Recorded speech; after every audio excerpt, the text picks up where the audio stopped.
This box arrived today, so let's tear it open and see what's inside.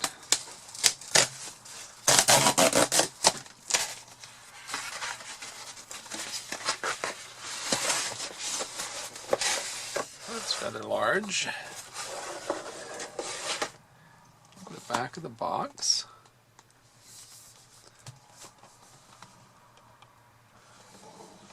So it is the New American Standard Bible, single column reference Bible. So this is an SCR, and I have the soft leather look brown. So let's open it up. We'll just take a look at it. It is soft and brown. The grain, no raised hubs, of course, stitching along the boundaries here. It has two ribbon markers, relatively narrow ones. Seems to have some dust on it and some scuffing here on the gilting. But I will break it in and we will do a full review. Today we'll be reviewing this book. It's the Zondervan Single Column Reference Bible in the New American Standard. I'll start by showing you the box. It's a clamshell box. On the back it has descriptions of some of the features that you find here. It has black letters, wide margins, 8 maps, 36 GSM paper, 2 ribbon markers. They're narrow, only about 7 millimeters wide, and 10.5 points in the print. And there's the ISBN and the list price. I don't think you'll need to pay that much, though. Mine was in the low 50s from Christian book distributors. The dimensions of the book: 9 3/4 inches tall, 6 11/16 inches wide, 1 3/4 inches thick. This is a view of the art-gilt edges. Mine, as I mentioned in the unboxing, has scuffing here. It also has some scratches right through here. A bit difficult to see perhaps on the camera, but there are 3 or 4 scratch lines right through there. To give you a sense for dimensions, here is a 2017 Lockman New American Standard Side Column Reference Bible. Height-wise, very close. The Lockman is a wider book. A little bit thinner, too. It has that thin blue Korean paper in it. This is a 2003. This is what some people call the Judge.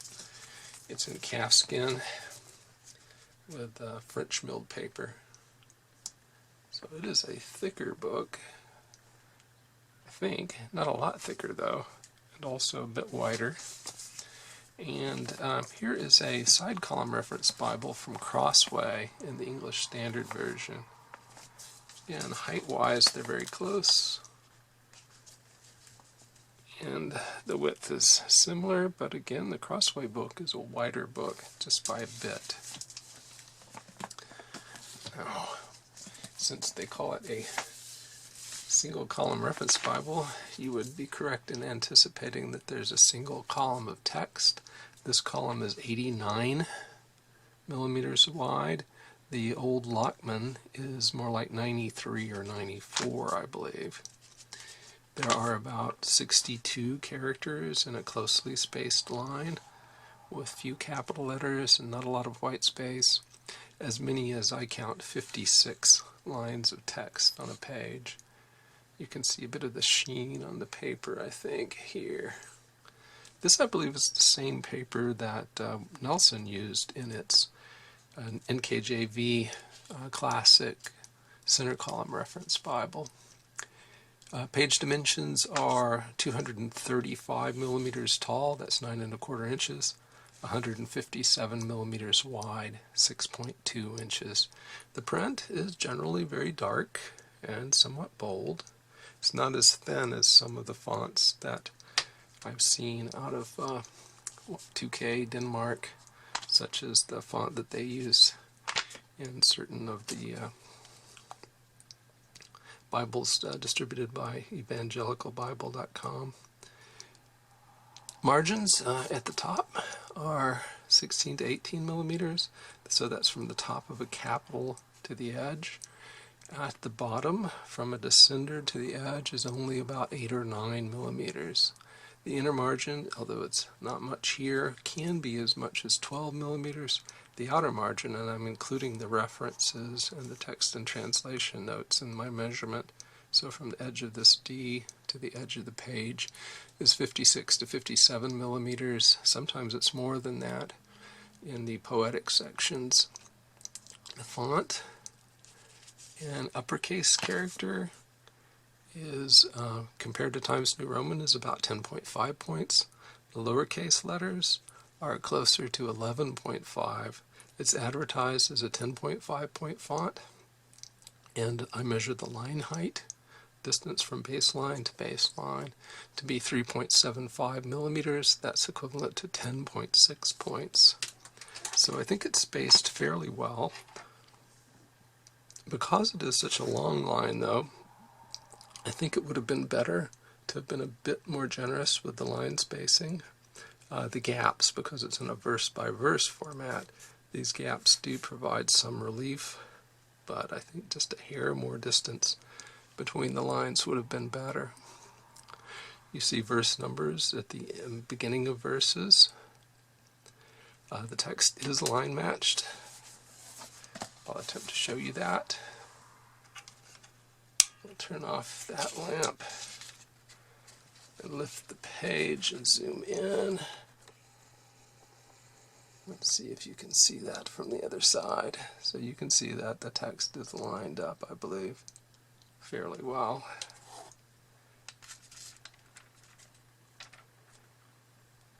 Here, see, it just lines up very nicely.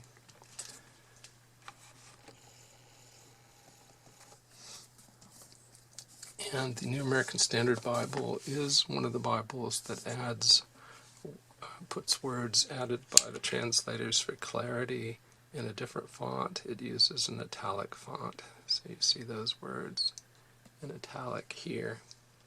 The New American Standard Bible is one of the translations that capitalizes pronouns that refer to deity. As we mentioned, there are references in the outer margin. They're tagged in red, so this allows you to read it backwards. If you want to know where Hebrews 10:34 is referenced, you just find it in 9:25.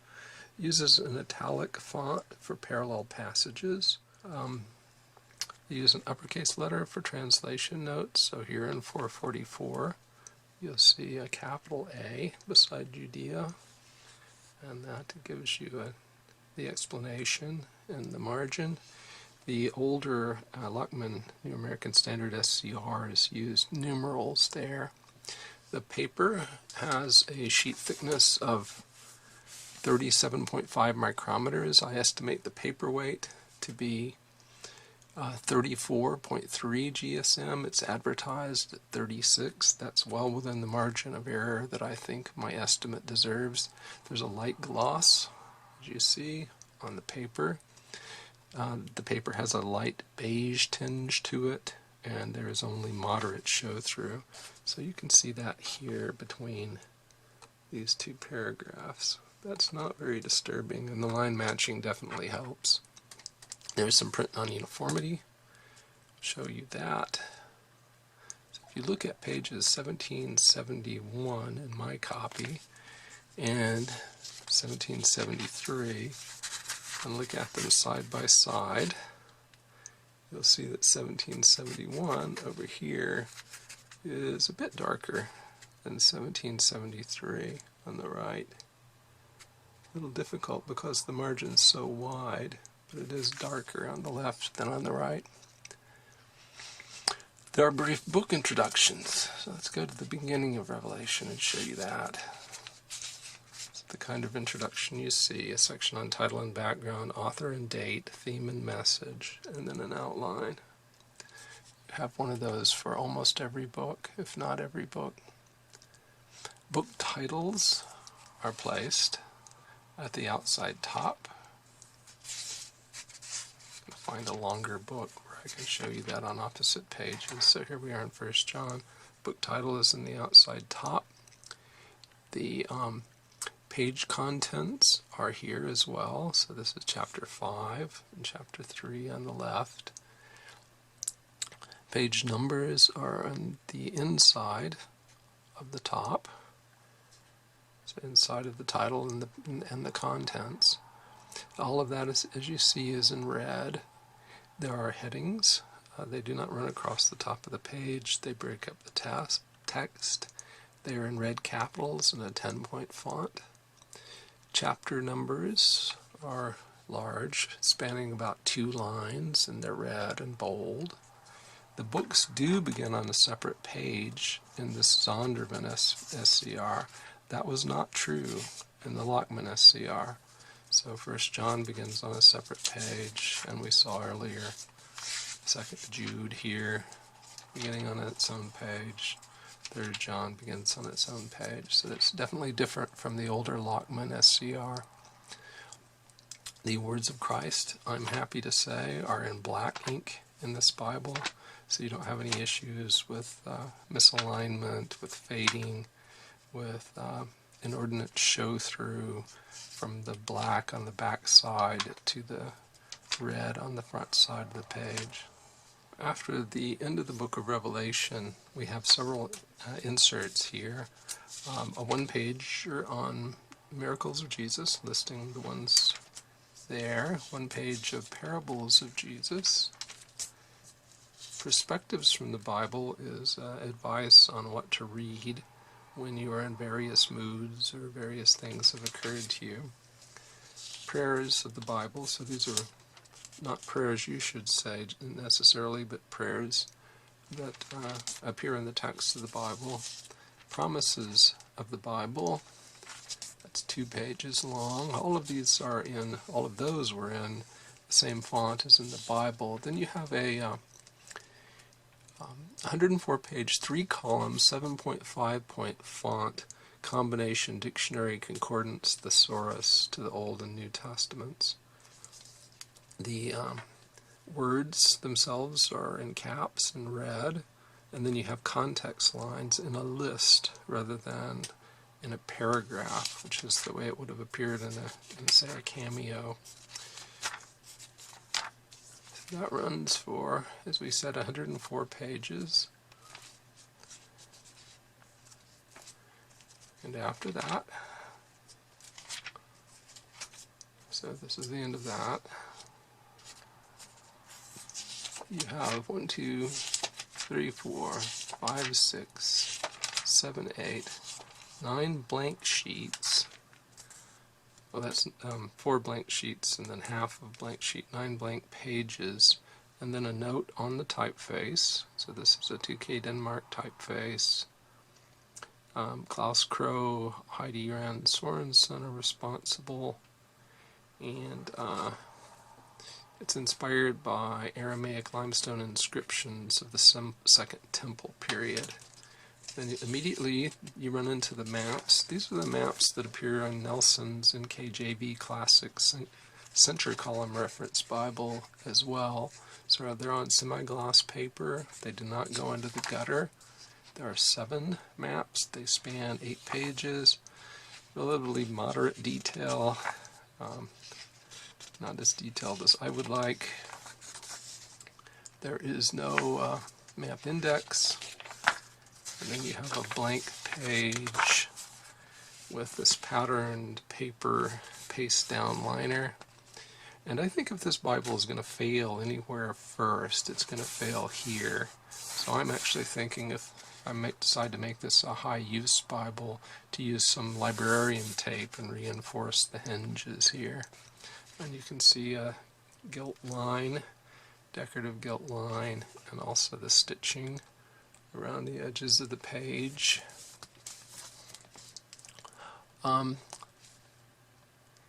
The head and tail bands are brown. There are 2 ribbon markers Ribbon markers are two different shades of brown, a darker brown and sort of a golden brown. As I mentioned, they're 7 millimeters wide, so these are narrow.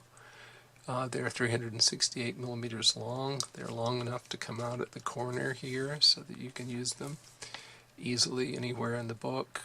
It's a paste down construction, as we mentioned, with a paper liner. There's sewn binding, and in front there's overcast stitching. So I'll show you that. We look between Genesis chapters 16 and 17. You can see that. So you see the actual stitching in the Bible, and then the overcast stitching on the left side of the gutter.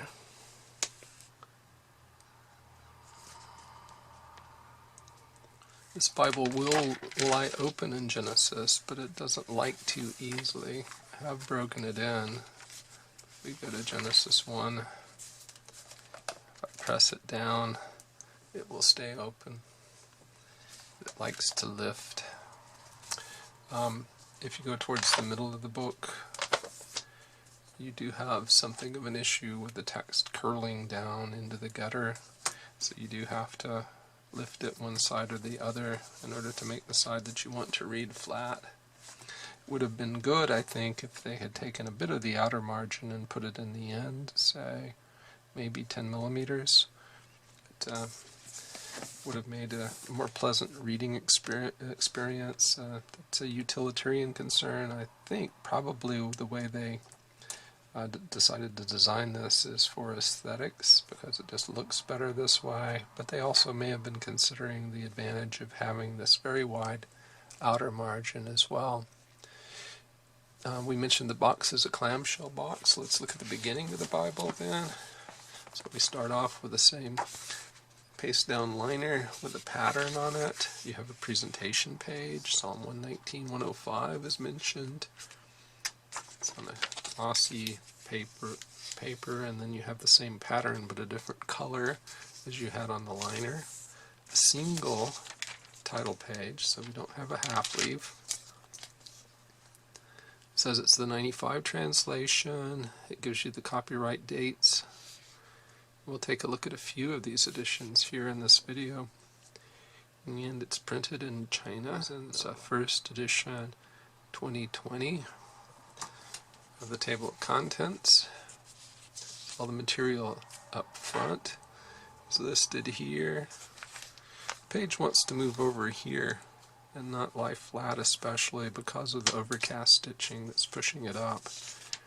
New Testament, and then the inserts that we've seen, the helps in the back, a blank page, the foreword, preface to the New American Standard Bible, principles of translation, which is all worth reading, explanation of the general format, abbreviations and special markings, and we're at the Old Testament, and you're immediately in the introduction to the book of Genesis, which follows the same pattern that we saw earlier. Before we go into the close-up look at the font and the font comparison section of the video, I just want to do a format section, format comparison. So on the right we have the new Zondervan NASB SCR. On the right is a 1963 New American Standard Bible New Testament. So it has only the New Testament books. We're looking at Matthew on the left and Deuteronomy on the right. You can see a lot of similarities. You have the single column, you have the references in the side, you have just the book and the chapter for contents. In the old days, before the 77 New American Standard SCR, you had the reference section in these vertical lines. I think they probably got rid of those at some point, so that it would be easier to write in the margin without having your words being intercepted by one of these boundary lines. The column in 1963 was only about 75 millimeters wide, whereas here in the new one, as we said, it's 89, so a much wider column here.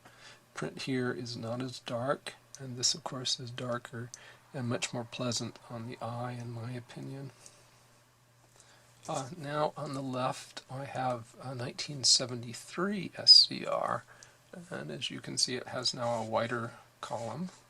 That's characteristic of the Lockman SCRs. It's very similar again in certain ways.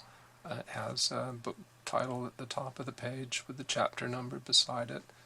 References in the side column. These references are in a rather smaller font than those. We still had the vertical separation lines. Print here is nice and dark on the left compared to that 63 New Testament. I do like the print here, although I still like this better. You did not in 1973 break up the text with headings. All the headings were running along the tops of the page, and now we have them separating the text, although at this particular spot in the text they don't do that. Now on the left is a 1977 SCR, which I bought new in the mid-1980s, and very similar in format again. References are in a smaller font, but it's a darker font on the left. Otherwise things are very close. You do have a single boundary line. You've lost the outer boundary line, but you have no such boundary lines in the format to the right. I liked, in particular in the earlier SCRs, I liked the font, particularly this J. I've always found that quite attractive. Now on the left is the 2003 printing of a 1995. So these are the text-wise, these two are the same Bible, both wide margins. The one on the left is the one they commonly call the Judge. It's the calfskin with French milled paper. The font still is much better on the right, I think, than the one on the left. You'll see a difference here between this edition and the 77 in the references in the right column. These are in a larger font now, so that has changed. And now on the left I have the Crossway ESV side column reference Bible, and I think the key point to make here is that it has the advantage in my mind of placing all the references over on the inner margin. That allows the Word of God to be placed out in the flatter portion of the page, which is advantageous in terms of reading. It does give you a more narrow outer column in which to write, but for my purposes I think that's definitely sufficient. So I would have preferred the NASB SCR to have the references in the inner margin and then have the text out in the flat portion of the page. So we'll just take a close-up look at the font here. One of the things I notice, apart from the fact that the line spacing I think is still a bit too tight, I mean overall I think aesthetically it's quite good, and I like the boldness and the width of the strokes is very good here. But this J looks curious to my eye. I think it's because the line at the top, the serif, only goes in one direction, and this N also just kind of catches my eye.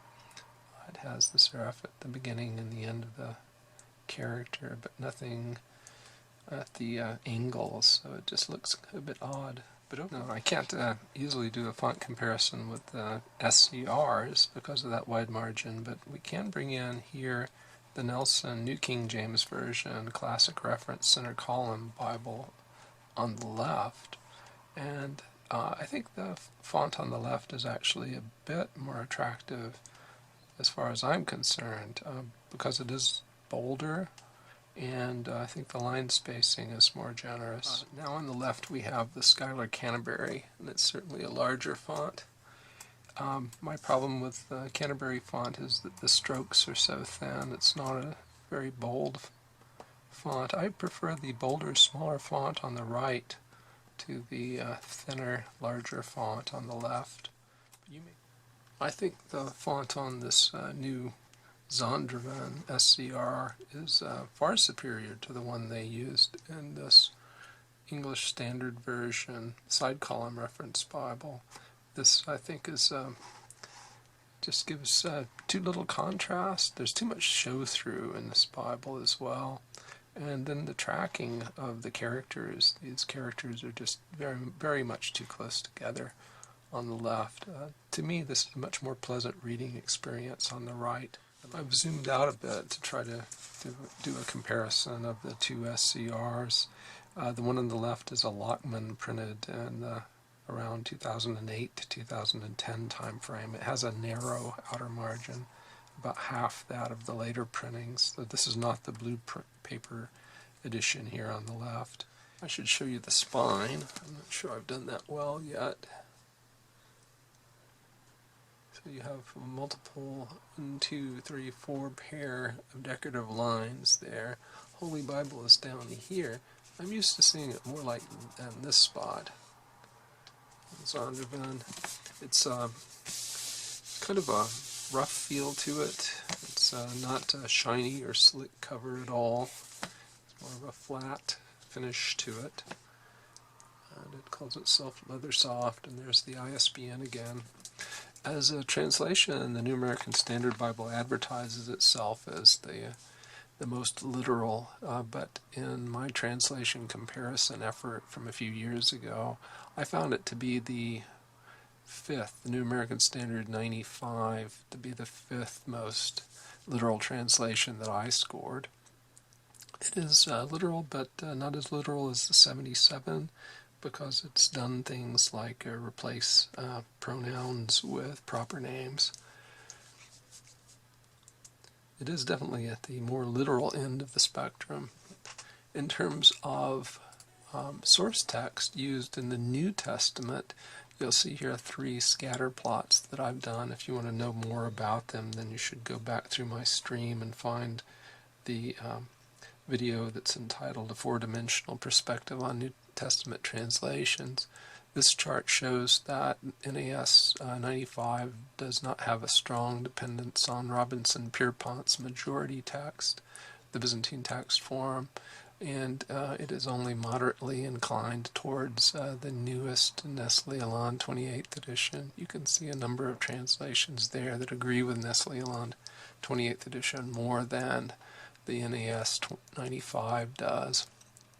In this chart, we showed that the New American Standard 95 actually does agree with Westcott Hort quite a lot more than most of the other modern translations do, but not quite as much as the 1977 edition did.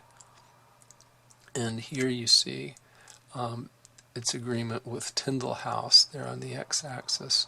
A lot of translations agree more with the Tyndale House Greek New Testament than the New American Standard 1995 edition does. In particular, the New American Standard is a revision of the American Standard Version, which, although it was printed 100 years before, well, at least 100 years before Tyndale House New Testament came out, agrees with the Tyndale House Greek New Testament much more than the 95 New American Standard Bible does. Well, we've reached the summary, and before I go on, I should mention that this Bible is also available in goatskin. So if the New American Standard Bible is your translation of choice, you may wish to make an investment in a higher quality cover than this one that may last you longer.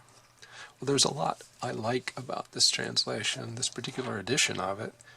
I like the 36 GSM paper. It's relatively opaque, as we mentioned. The font is very nice. It's a somewhat bold font.